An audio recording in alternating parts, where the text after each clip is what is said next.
Time to discuss today's top stories and some huge news for the travel sector as France is added to the list of countries where quarantine will now be necessary. So to tell us more, we're joined by Simon Corder, who's outside the Eurostar terminal at St Pancras. How expected was this, Simon? We heard rumbles of it, but now it's here, it's happened. Oh, yes. There have been rumours all week, basically because, of course, you've got the awful problem that people are basically, the numbers are going up in France. There's no sign of any improvement, and the government's been kind of stepping up the warning that this could happen at any moment. It did at 10 o'clock last night, with 30 hours notice to get back from France, from the Netherlands, from Monaco, from Malta, from the Turks and Caicos Islands, if you're lucky enough to be there, or indeed beautiful Aruba in the Caribbean. And, well, the scene here at St Pancras International is basically people trying not to go to Paris, to Disneyland Paris as well, because, frankly, they are that they simply can't get back without having to quarantine for 2 weeks. It's a real problem. And, of course, northern France is going to be absolutely mad. Brittany Ferries has just told people, do not go to the port if you don't have a confirmed reservation. The same message from Eurotunnel. What they're fearing is that everyone will turn up at Calais, demand to be on the next shuttle. They simply haven't got room for it. Flight prices going up through the roof. And I'm afraid anybody who's in France at the moment, it's probably a question either of finding an extremely expensive flight or just resigning yourself to spending 2 weeks sitting in a room when you come home. Oh, goodness me. So this all sort of takes effect, this all kicks off as of 4 a.m. tomorrow morning. That's right, isn't it? That's right, yes. The crucial thing is not being on a ferry, not driving into another country. The crucial thing is, are you back in the UK? And if the answer is no, and you're in one of those countries, then I'm afraid all you can do is go home, stay at home. Don't even think about going out and walking the dog. You're not allowed to go out. You're lockdown. Just stuck there. Much tougher than the lockdown we had. This is serious stuff. Everything's on the government website. And basically, you're allowed to go out if you need to go to court or to get medical treatment, heaven forbid, to go to a funeral, and that's it. Or essential shopping if there's really no other way of getting it. Right. But it's far more stringent than anything that we went through just in lockdown. Previously, Simon, I wanted to ask the question. If you were, say, in Italy and you was just driving through France to get home, you didn't get out of your car, you didn't go to the toilet, you didn't stop at the hotel or anything, do you still have to quarantine? Yeah.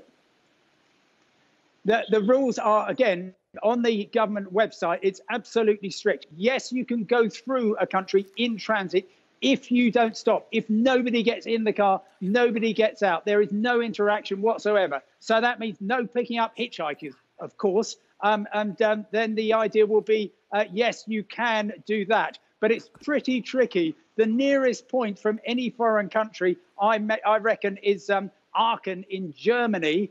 It's a 3.5-hour drive from there to Calais. You mostly go through Belgium along the way, which is another country on the no-go list. So you could do that. So if you're not in France at the moment, if you're not in the Netherlands, then there is some hope, but it's going to be tricky, and you're going to have to make sure you are following the rules to the letter. Simon, when's it going to go back to normal? Who knows? And that's...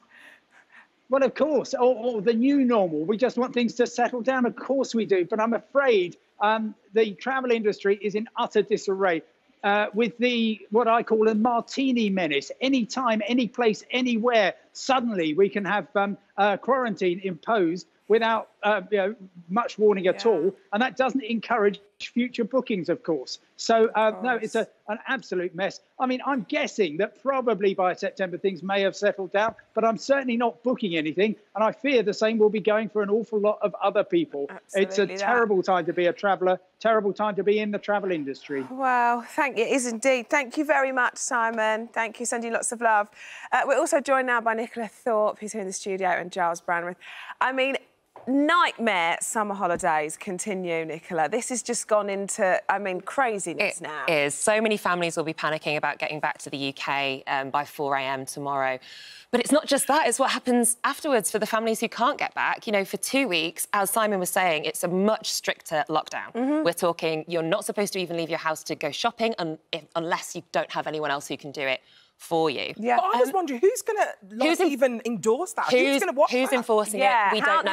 How is it policed? So what the government say is that they're going to give you a phone call or drop you a text to check that you're staying in quarantine. Now, that, to me, doesn't sound like it's very strictly followed, but obviously I think people are betting on kind of social pressure to not want to go out, you know, the kind of whispers along the street, they've just come back from Calais, that kind of thing, to try and keep it enforced. That's my feeling. What about you, Gyles? Let's bring you in there. What about you, Gyles? Would you risk a trip to France at the moment? I certainly wouldn't. My children and grandchildren have, and they got back at about midnight last night. 2 children, 4 grandchildren. But I don't believe in going away at the moment. Gloriously, God, bless her, has brought Mediterranean weather to the United Kingdom, so we can stay at home. I've not yet been to Camber Sands, and I believe that's where they made the great film Carry On Up the Khyber. I would like to go to Camber Sands if I'm going to go anywhere. Stay at home. If you've got a garden, if you're lucky enough to have a garden, put up a tent in the garden. Go on a camping holiday at home. I know, it's just too risky. Gyles, I love that you're probably the only person I've seen in a heatwave to wear your classic jumper. I absolutely love you. I'm wearing this for a good reason. This is one of my Christmas. And the reason I wear this is I read that the absorption of heat is partly psychological. It's partly in your head. And if you think cool, you become cool. So I thought, I'm thinking winter weather. There you go. And I'm wearing all my Christmas jumpers, and I'm feeling quite cool, I must say. You look cool. You look cool. You're so cool. Right, OK, let's move on now to lockdown easing. OK, so lockdown shake-up. Boris has eased the rules further, but there will be tougher penalties for repeat offenders who flout the rules. Look, again, I mean, somebody getting a £3,200 fine for breaking, like, mask wearing, and then it's up to £10,000 fine for those planning or hosting an illegal rave. But isn't it kind of in the whole branding of a rave that they've always kind of been illegal? They're probably just enforcing them even further by giving them that fine. Has there ever been a legit rave? Yeah, I don't think so. So under these new rules, Nicola, just quickly, things to be opening on Saturday will be theatres, bowling alleys, skating rinks, casinos, indoor play, soft play centres, which seems a little bit scary for me. And beauty as well. Yeah, I feel like for a while. Females have been persecuted a lot. Don't you think? Unfairly so. Yeah, I agree. Don't start me on the beard versus the eyebrows, because I've got opinions for days. Oh, no, don't look at mine. Wait to get my threading done. Oh, babe. Bit of waxing. Yes. Gyles, those that are flouting the rules, are they being policed? No, of course they're not. There may be people who are snitching on them and saying, did you know? And that's why it sounds like an odd number, 3,200, the new fine. It's simply double the old fine, which was 1,600. I'm excited because I've been thinking for about 70 years about having a tattoo. And I was thinking that maybe I should have a lockdown 2020 tattoo to show I was here. No. And now I can. I can go tomorrow to the tattoo parlour. Where would you have your tattoo? Where would you have it? Well, I'll show you when you invite me round. I'm so up for this. Absolutely loving that. And then lastly, this sort of outraged Alison and I this morning, didn't it? Which one? Go on. The Sainsbury's dress code. Okay. Oh, yeah, look at this. I mean, this is...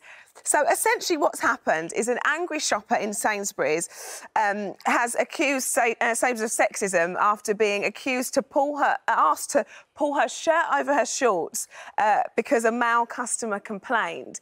Now, in her defence, we were really in a heat wave. Yeah, it doesn't matter if we were. Yeah. Is that OK? So there's 2 things happening here. One thing is that, he was said to be quite an old man, made a complaint. There's nothing much we can do about that. I think that generation probably are a bit too far gone, and he'd complain about, you know, me having my shoulders out. Right. But Sainsbury's, the employee, shouldn't have stepped in. Of course not, because it's humiliating to be spoken to in that way. And I doubt that they would have said the same about a man wearing shorts. Exactly. You know, they just should have a policy. Sainsbury's should make it clear, if any man is going to complain about what any woman's wearing, do nothing. Yeah, exactly. Well, look away. Yeah. Look away. They've also said they're not going to enforce mask wearing.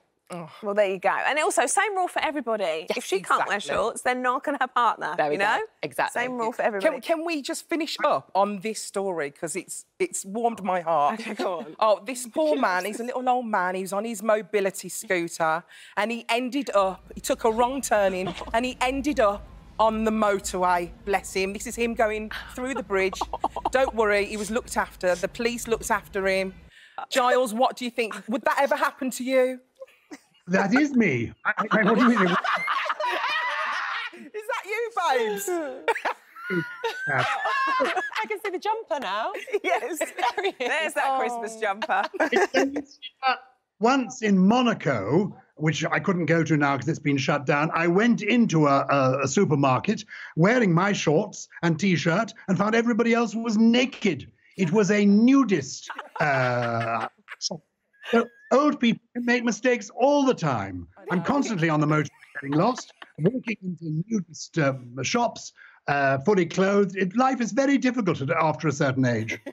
Oh, Gyles, I love you. I absolutely love you. Gyles, Nicola, thank you very much, as always.